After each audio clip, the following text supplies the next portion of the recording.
Assalamualaikum warahmatullahi wabarakatuh. Waalaikumsalam warahmatullahi wabarakatuh. Alhamdulillahirabbil alamin.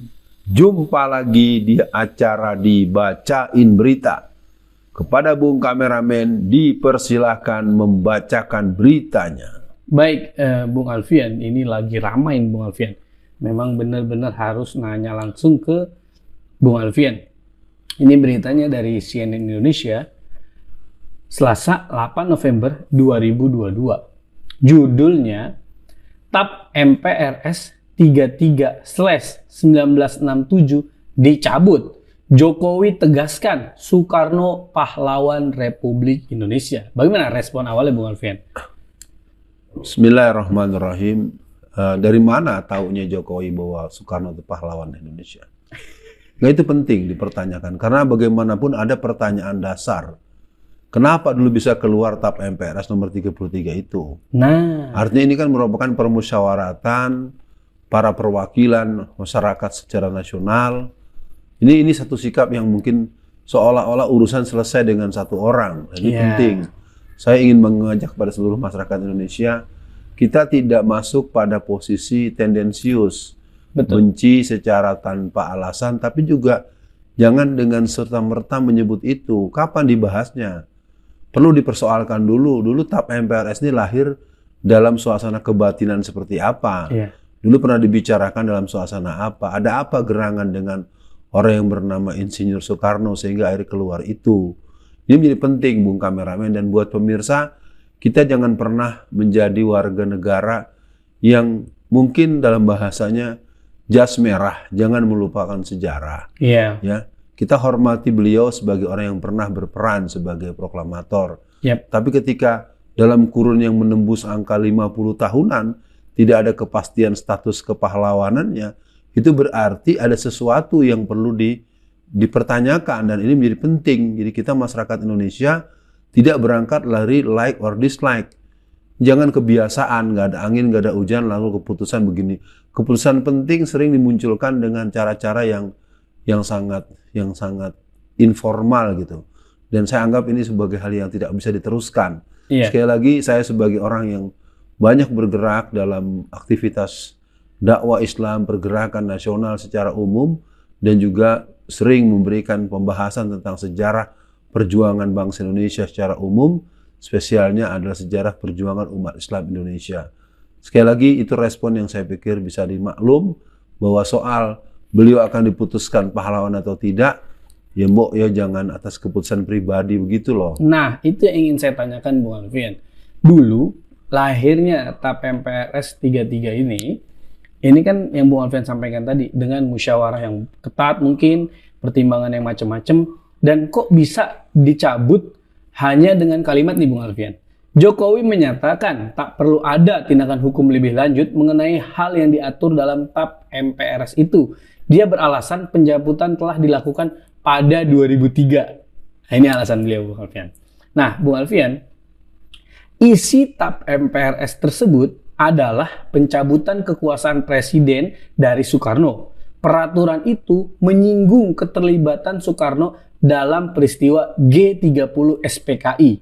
Bagian pertimbangan TAP MPRS itu menyebut Soekarno membuat keputusan yang menguntungkan gerakan G30 SPKI. Selain itu, Soekarno disebut melindungi para tokoh PKI. Waduh, gimana Bung Alfian merespon dari kalimat yang saya bacakan tadi, Bung Alfian? Ya, semua orang tahu lah bagaimana PKI dimanjakan oleh Soekarno. Bahkan dia berikrar subur.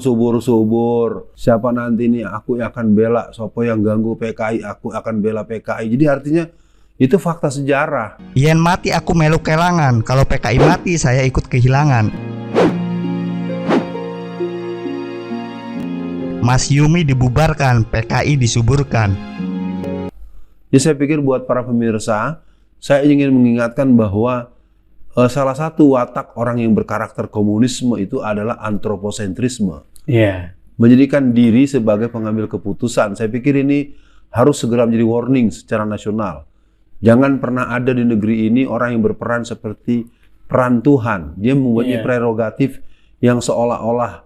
Ya, dan saya sebagai orang yang menekuni dinamika nasional, dari mana kita bisa tahu 2003 sudah dicabut TAP MPRS itu?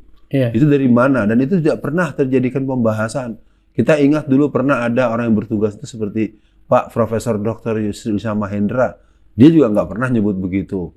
Nggak mungkin itu nggak disebut. Nah, sekali lagi, bahwa Soekarno hadir dalam acara HUT PKI di GBK pada tanggal 23 Mei 1965 di saat ulang tahun PKI ke-45. Sebelum meletus G30S PKI, Presiden Soekarno hadir pada peringatan HUT PKI ke-45 tanggal 23 Mei 1965 di Istora Senayan. Dalam acara itu Soekarno dan Aidit, Ketua PKI, berangkulan mesra. Pidatonya bergelora dan tentu kita bisa bisa ingat bagaimana dia dengan semangat karena diprovokasi dan juga dia sepakat untuk membubarkan Masyumi pada tanggal 17 Agustus tahun 1960 dan membubarkan GPII, Gerakan Pemuda Islam Indonesia, pada tahun 1963 dan terus melansir Nasakom. Kan aku sendiri berkata, aku ini apa? Aku Pancasilais. Aku apa? Aku perasan daripada Nasakom. Yang jelas keluarnya TAP MPRS nomor 33 yang berhubungan dengan Soekarno ini tetap harus dilihat situasi kebatinannya, kondisi objektif, dan klausul-klausul konsideran yang membuat itu dikeluarkan. Jadi pencabutannya pun harus dibicarakan secara luas. Tidak bisa dengan semena-mena, dengan serta-merta satu orang lalu membahasakan pencabutan itu dengan entengnya. Saya pikir saya nyatakan dengan terang, nun sewu, mohon maaf, siapa yang bersikap seperti itu, Anda telah menyelingkuhi sejarah yang pernah melahirkan satu ketentuan-ketentuan dengan pertanyaan sederhana. Kalau tidak ada persoalan, kenapa sampai 50 tahunan ini tidak ada kepastian? Dan saya pikir penyebut itu akhirnya menjadi satu statement yang dipaksakan. Atau ada udang di balik batu, ada hidden agenda, dan ada persoalan yang serius. Dan saya himbau kepada seluruh masyarakat Indonesia, mari kita berjaga-jaga. Negeri ini sering mendapatkan hal-hal yang di luar nalar kita, di luar kesadaran kita, di luar dugaan kita. Sering ada sesuatu yang diumumkan, diultimatumkan, dijadikan hari libur dan seterusnya. Rasanya ini bukan hal yang mendidik dan harus dilawan secara kesadaran keilmuan, kesadaran kesejarahan. Dan bagi kaum muslimin ini harus menjadi catatan khusus bahwa gerakan-gerakan ateis, gerakan-gerakan komunis semakin menguat dengan sikap-sikap yang ditampilkan dan pola-pola kebijakan yang relatif sepihak. Begitu. Iya, Bung Alfian. Aksi sepihak ini, Bung Alfian, sering dilakukan oleh orang ini, gitu, Bung Alfian.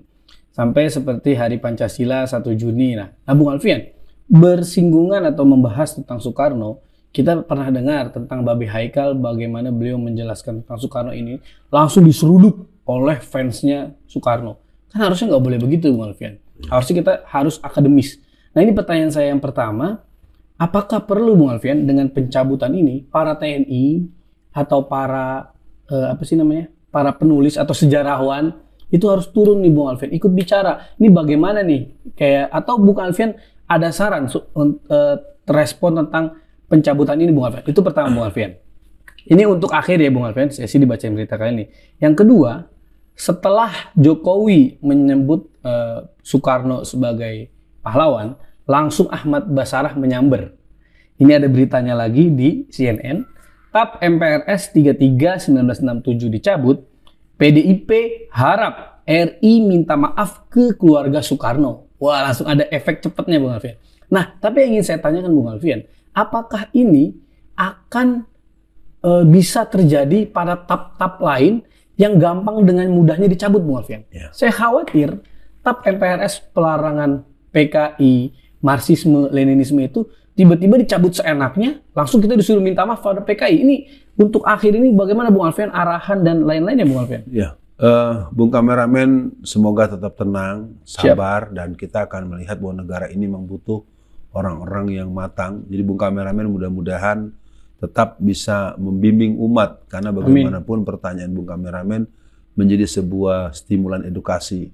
Keluarnya Kepres nomor 17 yang ditandatangani oleh Presiden Jokowi pada tanggal 26 bulan Agustus 2022 yang kemudian disosialisasikan per 26 September 2022 itu merupakan satu kode keras. Itu merupakan sebuah isyarat warning lampu merah dan alarmnya itu alarm perang ideologi, dan saya nyatakan dengan tegas bahwa seluruh masyarakat, para Sabta Margais, para Bayangkara, para Korsa, para ulama, para pendeta, para penganut agama yang tekun dan yakin dengan agamanya, bahwa kesungguhan yang berimplikasi kepada permohonan maaf pada PKI itu menjadi hal yang akan dianggap ringan. Nah, lalu pertanyaan tadi dari saudara Bung Kameramen, siapa yang harus bersikap? Bagaimana ada sikap?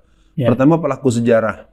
Kita masih punya Bang Ridwan Saidi, kita masih punya Profesor Salim Said, kita masih ada Pak Taufik Ismail, dan kita masih punya petinggi-petinggi tentara yang masih hidup, seperti Pak Trisno, seperti Pak As'ad, dan segala macam nama orang-orang yang harus angkat bicara apa dan bagaimana ini. Yang berikutnya adalah para ulama-ulama yang masih ada baik di Jawa Tengah, Jawa Timur, di Sumatera Utara, dan di beberapa daerah-daerah yang pernah terjadi pertumpahan darah karena ulah PKI harus angkat bicara. Nah, adapun kemudian kepada Bapak Dr. Ahmad Basarah yang kemudian meminta agar pemerintah minta maaf kepada Soekarno, nanti dulu. Soekarno punya resistensi banyak. Betul. Dalam artian dia telah dengan terang-terangan menuntut agar HMI dibubarkan. Dan itu pidatonya sangat terang-terangan, dan buat seluruh jaringan HMI Connection harus bisa merespon juga. Akan tetapi saya berdiri di sini sebagai penyambung lidah rakyat. Hidup rakyat. Bubarkan HMI. Bubarkan Mansuri. Jadi kembali dalam statement penutup ini, bahwa pencabutan TAP MPRS nomor 33 tahun 1966 ini bisa ngembet. Nah, bisa merembet. Nah, artinya ini api sudah ada di tengah rumah kita. Itu yang sering disampaikan oleh beberapa sastrawan yang mengerti hakikat kebangkitan PKI dan kesungguhan kaum komunis ini mengikrarkan isyhadu bi ananal PKI. Ini mungkin menjadi perhatian. Sekali lagi di kalimat penutup ini, kita tidak akan pernah gentar menghadapi orang yang mensyarikatkan Allah. Kita tidak akan gentar dengan musuh negara yang pernah mempermain-mainkan agama. Nasakom jilid 1, Nasakom jilid 2, Nasakom jilid apapun, no way. Kita akan perang dengan orang-orang yang memberikan ruang pada komunisme PKI untuk mengambil peran-peran secara artikulatif maupun peran-peran praktis. Sekian, Assalamualaikum warahmatullahi wabarakatuh.